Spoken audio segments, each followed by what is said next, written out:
समझे? सब आत्माएं, पांच तरह के लोग, पांच तरह के आत्माएं होते हैं। बताओ मैं इनके बारे में? नहीं बताओ? आप तालियां बजाइए तो ही बताओ, मुझको नहीं बताओ। ठीक है। पहला आत्मा है मूर्ख आत्मा, जो क्या करता है? दारू पी कर सोता है। ऐसे लोग हैं क्या इधर? ऐसे लोग तो नहीं है। या दारू पियो या समय का बर्बादी करो, समझे? या खाना पीना सोना यही उसका जीवन का लक्ष्य है, तो क्या वो कौन सी आत्मा है? मूर्ख आत्मा। ऐसे लोग तो है ना पोरबंदर में? नहीं है? शायद नहीं है, शायद है।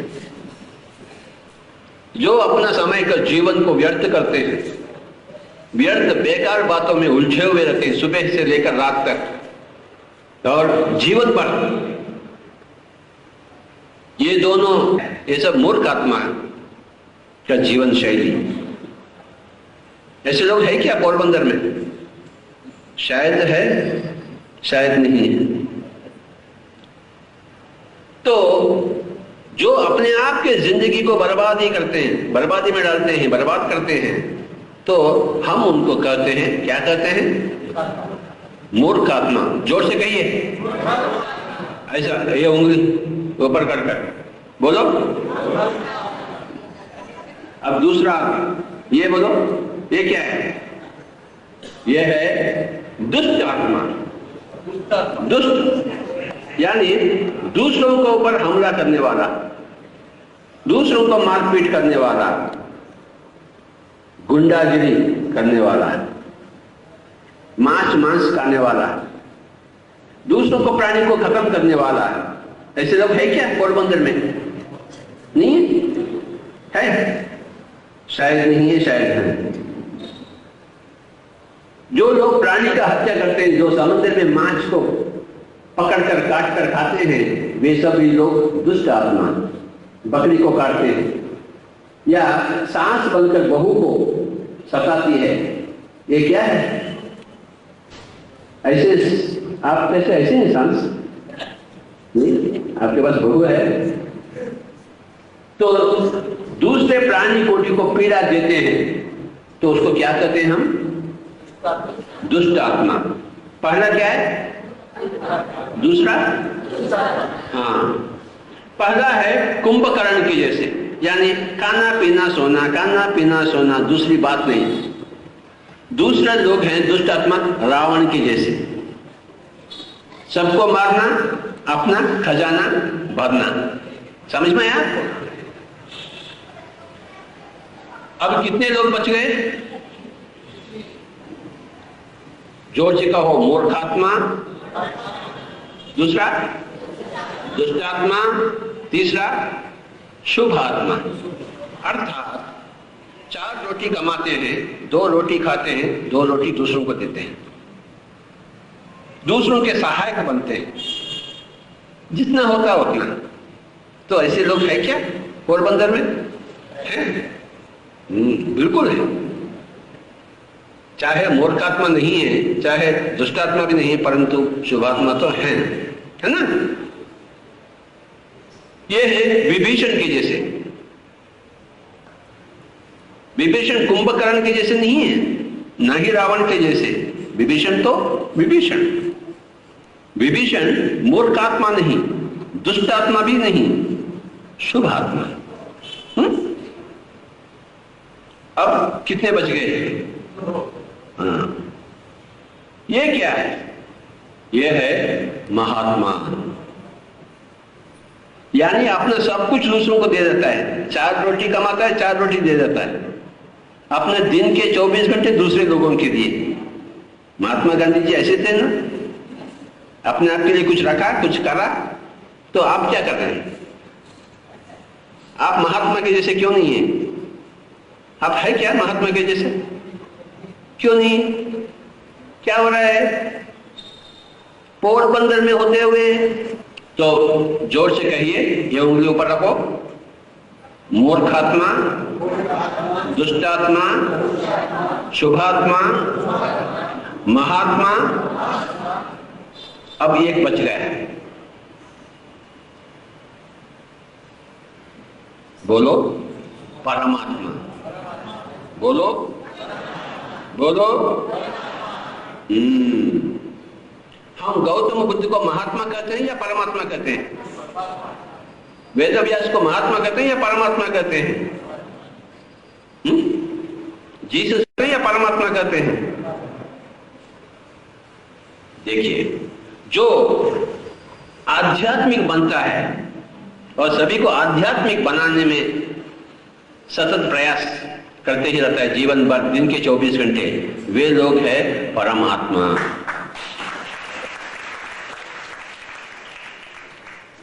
ओशो एक महात्मा थे या परमात्मा थे? प्रापंचिक स्तर में अपना सब कुछ दे दिए तो महात्मा, आध्यात्मिक स्तर पर अपना सब कुछ दे दिए तो परमात्मा। यही है निर्वचन। कबीर महात्मा थे, परमात्मा थे? प्रापंचिक क्षेत्र में नहीं थे।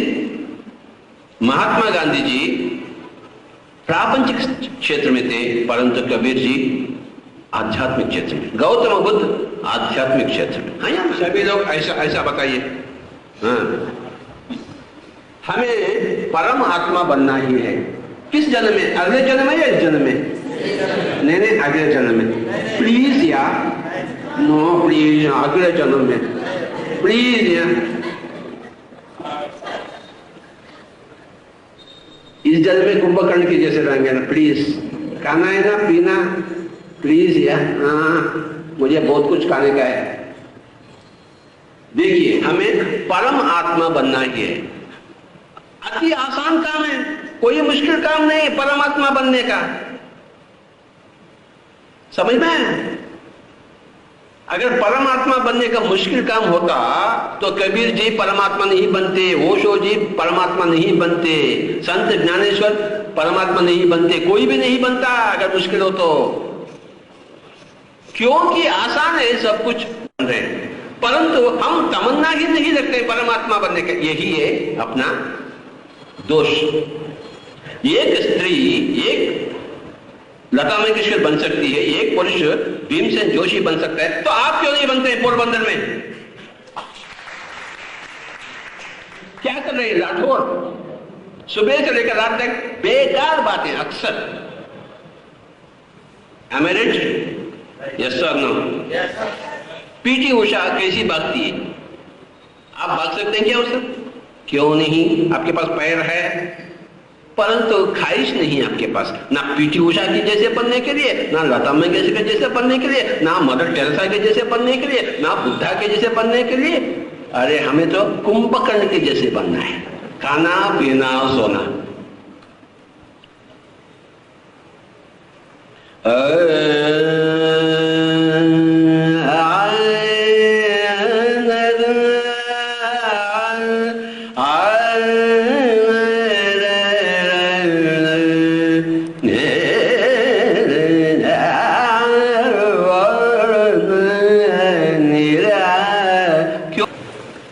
बांसुरी देने से कुछ लाभ मिलता है क्या आपको? क्या मैं संगीत कैसे दूं आपको? इधर आइए आप। मैं हाथ रखता हूं, आज से आप लता मंगेशकर बन जाएंगे, होता है क्या? हाथ से कुछ भी नहीं होता, आपको अभ्यास करना चाहिए। हाथ से कुछ भी नहीं होता। मेरा हाथ तो कुछ भी नहीं, चमड़ी का हाथ है। कुछ साधना से ही लब्धि होती, समझे? जितना साधना करेंगे उतना लब्धि पाते हैं, साधना नहीं करेंगे तो कुछ भी नहीं पाएंगे। ये फूल यहां से वहां जाने के लिए मुझे कुछ प्रयास करना पड़ता है, अपने आप जाएगी क्या? ये फूल यहां से यहां रखने के लिए मुझे प्रयास चाहिए। लता मंगेशकर बनने के लिए कितना प्रयास चाहिए? 40 दिन में कोई भी लता मंगेशकर नहीं बनेगा, इम्पॉसिबल। 40 दिन में कोई भी प्राइम मिनिस्टर नहीं बनेगा, परंतु 40 दिन में आप योगेश्वर बनेंगे निश्चित रूप से, अगर आप अपने आप को अपने ही सांस के हवाले कर देते हैं तो।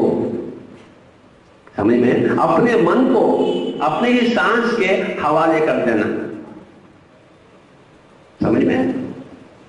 तो कोई भी मूर्ख आत्मा, कोई भी दुष्टात्मा, कोई भी शुभात्मा, कोई भी महात्मा 40 दिनों में निश्चित रूप से परम आत्मा बन जाएगा। शुभमति या महानमति या परममति, सबको सन्मति दे भगवान। रघुपति राघव राजा राम, पतित पावन सीताराम, ईश्वर अल्लाह तेरे नाम, सबको सन्मति। कौन देगा सन्मति? कैसा देंगे? कौन सा बाजार में मिलेगा सन्मति? सन्मति किस बाजार में मिलेगा? पोरबंदर में? नहीं तो अहमदाबाद जाने का है सन्मति। ऊपर से आसमान से टपकेगा सन्मति। रघुपति राघव राजा राम, पतित पावन सीताराम, ईश्वर अल्लाह तेरो नाम, सबको सन्मति दे भगवान। कौन है भगवान देने वाला सन्मति?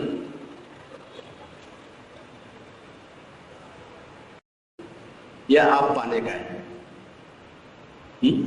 प्रयास से, अभ्यास से। लक्ष्य बना के करना कि मुझे सन्मति चाहिए। कौन देगा सन्मति? प्रार्थना से मिलेगा सन्मति? सन्मति मिलती है ध्यान से, उपलब्ध होती है ध्यान से। 40 दिन में कोई भी सन्मति यानी सत्यमति, संतों का मति। ये शरीर ठीक है, अगर जो कुछ भी ठीक नहीं है तो मति।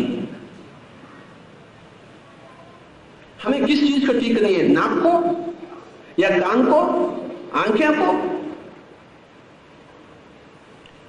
सांस को?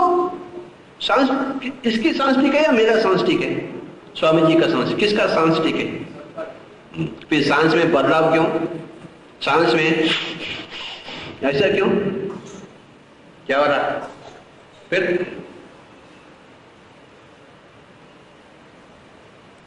अब देखिए सांस क्यों बदलाव डाल रहे? कान ठीक है, नाक ठीक है, सांस ठीक नहीं है क्या? सांस भी ठीक है, सांस में बदलाव लाने का प्रस्ताव न करें। जैसा है सांस वैसा ठीक है। अरे बाबा सांस ठीक है कहने का मतलब है इसका नाक ठीक है, इसके गाल ठीक है, इसके कान ठीक है, इसका सांस भी ठीक है, मति ठीक नहीं। तो सांस भी ठीक है, तो सांस को ठीक करने का आप सोचिए मत। पूरक, रेचक, कुंभक इत्यादि मूर्ख चेष्टाएं कदापि ना करें, क्योंकि सांस जैसा है वैसा ठीक है। मेरा नाक जैसा भी है ठीक है, इनके आंख जैसे भी हैं ठीक है, अपना सांस जैसा भी है ठीक है। मन ठीक नहीं है, मति ठीक नहीं है। मति को ठीक कैसे करें? 3 चीज। एक मूर्ख मति को एक संतमति बनाना। संतमति बोलो, संतमति। और एक दुष्ट मति को संतमति बनाना, एक शुभ मति को भी संतमति बनाना, एक महान मति को भी संतमति बनाना है, क्योंकि हमें संत बनना है। काल करे सो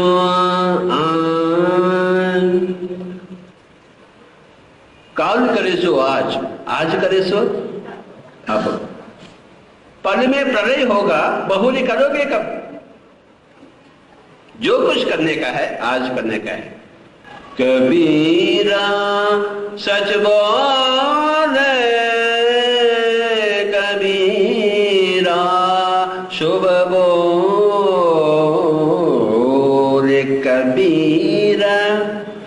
सच बोले कबीरा,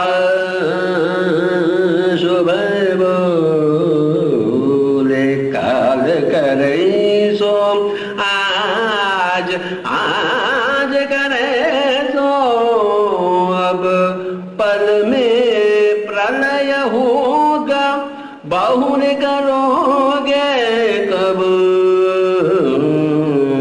कब कबीरा।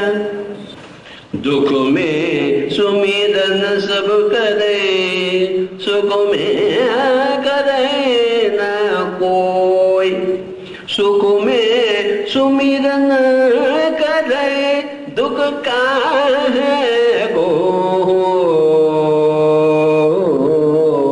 कबीरा। कबीरा कबीरा सच बोले, शुभ बोले, शुभ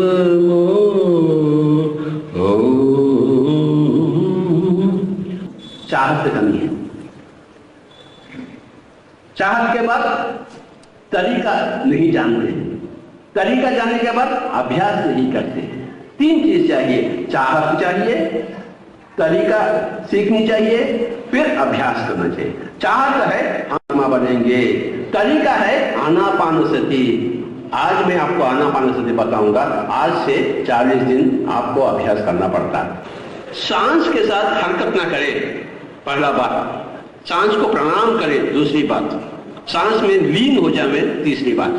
पहली बात, सांस में बदलाव लाने का प्रयास ना करें, क्योंकि सांस ठीक है, अपनी जगह ठीक है, नाक ठीक है, सांस भी ठीक है, तो सांस में बदलाव नहीं। तो चलिए ऐसा हाथ रखिए सभी लोग अपने। इसे कहते हैं आनापानसति, यानी जैसा है वैसा सांस को प्रणाम करें, उसके साथ कोई हंगामा ना करें, उसके साथ कोई जबरदस्ती अत्याचार न करें, सदाचार में रहें।